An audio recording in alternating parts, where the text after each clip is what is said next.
अध्याय 10. विभूती योग. श्री भगवंताचे ऐश्वर्य. श्री भगवान म्हणाले, हे महाभाव अर्जुना, पुन्हा एक, तू माझा प्रिय मित्र असल्यामुळे तुझ्या हितार्थ मी तुला असे ज्ञान प्रदान करीन जे मी पूर्वी सांगितलेल्या ज्ञानापेक्षाही श्रेष्ठ आहे. माझी उत्पत्ती किंवा ऐश्वर्य देवतांना कळत नाही, तसेच महर्षींना कळत नाही, कारण सर्व प्रकारे देवतांचे व महर्षीचे मूळ मीच आहे. सर्व मनुष्यामध्ये मोहरहित झालेले जो मनुष्य मला अजन्म अनादी सर्व जगतात स्वामी म्हणून जाणतो, तो केवळ सर्व पापापासून मुक्त होतो. बुद्धी, ज्ञान, संयम आणि मोह यातून मुक्तता, क्षमा, सत्यता, इंद्रिय संयम, मनोनिग्रह, सुख आणि दुःख, जन्म मृत्यू, भय, निर्भयता, अहिंसा, समता, संतुष्टी, तपस्या, दान, यश आणि अपयश इत्यादी जीवांचे सर्व विविध गुण माझ्याद्वारेच उत्पन्न झालेले आहेत.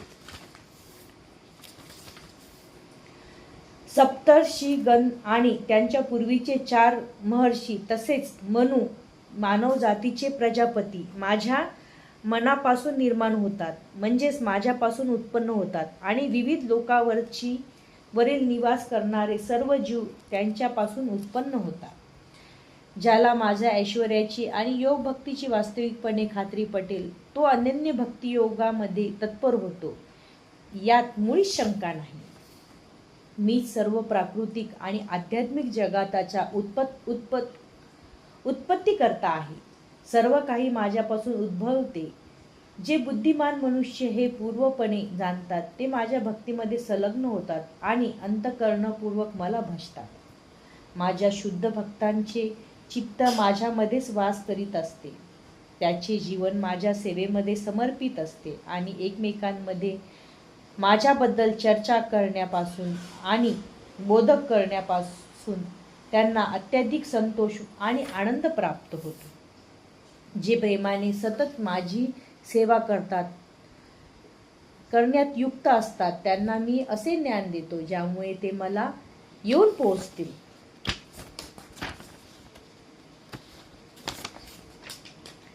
त्यांच्यावर विशेष अनुग्रह करण्यासाठी, त्यांच्या हृदयात वास करण्यासाठी मी ज्ञानरूपी तेजस्वी दीपाचे अज्ञानामुळे उत्पन्न झालेल्या अंधकाराचा नाश करतो.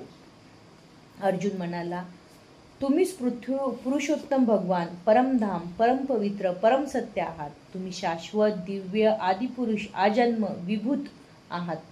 नारद, आसित, देवल आणि व्यास यासारखे महर्षींनी तुमच्याबद्दल या सत्याला पुष्टी दिली आहे आणि आता स्वतः तुम्हीही मला तेच सांगत आहात. हे कृष्ण, तुम्ही जे मला सांगितले आहे ते मी पूर्णतः सत्य मानतो. हे भगवंत, देवता तसेच दानव तुमचे व्यक्तित्व जाणू शकत नाही. हे पुरुषोत्तम, हे भूतभावन, भूतेश, देवादिदेव, हे जगतपते, खरोखर तुम्हीच केवळ आपल्या अंतरंगात शक्तीद्वारे स्वतःला जाणू शकता. ज्या दिव्य ऐश्वर्याद्वारे तुम्ही सर्व ग्रहलोक व्यापून राहिला आहात, त्या अलौकिक ऐश्वर्याची कृपया मला सविस्तर वर्णन करून सांगा. हे योगेश्वर कृष्ण, मी तुमचे कसे निरंतर चिंतन करावे आणि मी तुम्हाला कसे जाणावे. हे भगवंत, कोणाकोणत्या विविध रूपाने मी तुमचे स्मरण करावे. हे जनार्दना, कृपया आपल्या योगशक्तीने व ऐश्वर्याने चे विस्तार वर्णन करून मला सांगा. तुमच्याबद्दल श्रवण करून मी कधीच तृप्त होत नाही, कारण मी जितके अधिक श्रवण करतो तितके अधिक मला तुमच्या अमृतमयी संभाषणाचे रसास्वादक करण्याची इच्छा होते. श्री भगवान म्हणाले, ठीक आहे, मी तुला माझ्या विलोभनीय अभिव्यक्तीबद्दल सांगेन, परंतु ज्या प्रमुख अभिव्यक्ती आहेत त्याचेच मी कथन करेल, कारण हे अर्जुन, माझे ऐश्वर्य अनंत आहे. हे अर्जुन, सर्व जीवांच्या अंतर्यामी स्थित असणाऱ्या परमात्मा मी आहे. मी सर्व जीवांचा आदी, मध्य आणि अंत आहे. आदित्यामध्ये विष्णू मी आहे. तेजस्वामध्ये देदीप्यमान सूर्य मी आहे. मरुद्व गणामध्ये मरीची मीच आहे आणि नक्षत्रामध्ये चंद्र मीच आहे. वेदामध्ये सामवेद मी आहे. देवतामध्ये स्वर्गाचा राजा मीच आहे. इंद्रियामध्ये मन मी आहे आणि प्राणीमात्रामध्ये चेतना मी आहे. सर्व रुद्रामध्ये शंकर मी आहे. यक्ष आणि राक्षसामध्ये कुबेर मी आहे. वसूमध्ये अग्नी मी आहे आणि सर्व पर्वतामध्ये मेरू मीच आहे. हे अर्जुन, पुरोहितांमधील प्रमुख पुरोहित बृहस्पती मीच आहे असल्याचे जाण. सेनापतीमध्ये कार्तिकेय मीच आहे आणि जलाशयामध्ये सागर मी आहे. महर्षीमध्ये भृगू मी आहे. ध्वनीमध्ये दिव्य ओंकार मी आहे. यज्ञामध्ये जप यज्ञ मी आहे आणि अचल पदार्थामध्ये हिमालय पर्वत मीच आहे. सर्व वृक्षामध्ये अश्वस्थ वृक्ष मी आहे आणि सर्व देववर्षीमध्ये नारद मी आहे. गंधर्वामध्ये चित्ररथ मी आहे आणि सर्व सिद्धिपुरुषामध्ये कपिलमुनी मी आहे. अमृत प्राप्तीकरिता केवळ समुद्र मंथनातून उत्पन्न झालेले अश्वामधील अश्व उच्चश्रवा मीच आहे. गजेंद्रामध्ये ऐरावत मीच आहे आणि मनुष्यामध्ये राजा मी आहे. सर्व अयोध्यामध्ये व्रज मी आहे. गायीमध्ये सुरभी गाय मी आहे. उत्पन्नात कारण असणारा कामदेव मदन मी आहे आणि सर्पामध्ये वासुकी मी आहे. नागामध्ये अनंत मी आहे आणि जलचरामध्ये मी वरुण आहे. पितरांमध्ये अर्यमा मी आहे आणि नियमन करण्यामध्ये मृत्यूचा नियंता यमदेव मी आहे. दैत्यामध्ये भक्तराज प्रल्हाद मी आहे. दमन करण्यामध्ये काळ मी आहे. पशुमध्ये सिंह मी आहे आणि पक्ष्यांमध्ये गरुड मी आहे. पवित्र करणाऱ्यांमध्ये वायू मी आहे. शस्त्र धारण करण्यामध्ये राम मी आहे. मत्स्यांमध्ये मकर मास मी आहे आणि प्रवाही नद्यांमध्ये गंगा मी आहे. हे अर्जुना, सर्व सुजनांच्या आधी अंत आणि मध्यही मीच आहे. सर्व विद्यांमध्ये अध्यात्म विद्या मी आहे आणि तर्कशास्त्रीमध्ये निर्णयात्मक सत्य मी आहे. अक्षरामध्ये ओंकार मी आहे आणि समासामध्ये द्वंद्व समास मी आहे. अविनाशी काळ मी आहे आणि सृष्टीकर्त्यांमध्ये ब्रह्मदेव मी आहे.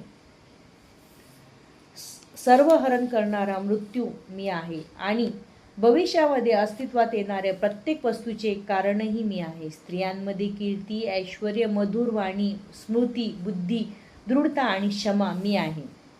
सामवेदातील स्तोत्रामध्ये बृहत्साम मी आहे आणि छंदामध्ये गायत्री मी आहे. मासांमध्ये मार्गशीर्ष म्हणजे नोव्हेंबर डिसेंबर मी आहे आणि ऋतूंमध्ये वसंत मी आहे.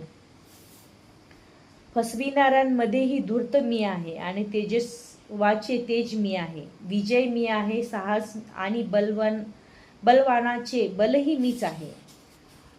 वृष्णीवंशी यामध्ये वासुदेव मी आहे आणि पांडवामध्ये अर्जुन मी आहे. मुनीमध्ये व्यास मी आहे आणि महान विचार कवीमध्ये उशना मी आहे. अराजकतेचे दमन करणारा सर्व साधनांमध्ये दंड मी आहे आणि जे विजेच्छू आहेत त्यांची नीती मी आहे.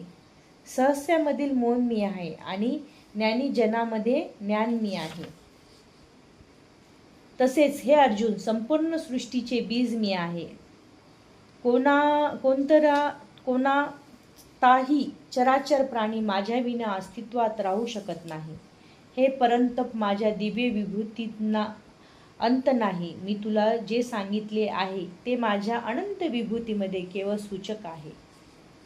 सर्व ऐश्वर्यात सुंदर आणि तेजस्वी व्यक्ती माझ्या तेजाच्या केवळ एक स्फुलिंगातून उत्पन्न झालेला आहे हे तू जाण. परंतु हे अर्जुन, या साऱ्या सविस्तर ज्ञानाची काय आवश्यकता आहे? माझ्या केवळ एकच अंशाने मी हे संपूर्ण विश्व व्यापून धारण करून राहिलो आहे. इतिश्री अध्याय 10 संपूर्ण. हरे कृष्णा कृष्ण कृष्ण हरे हरे, हरे राम राम राम हरे हरे, राधा कृष्ण राधा कृष्ण.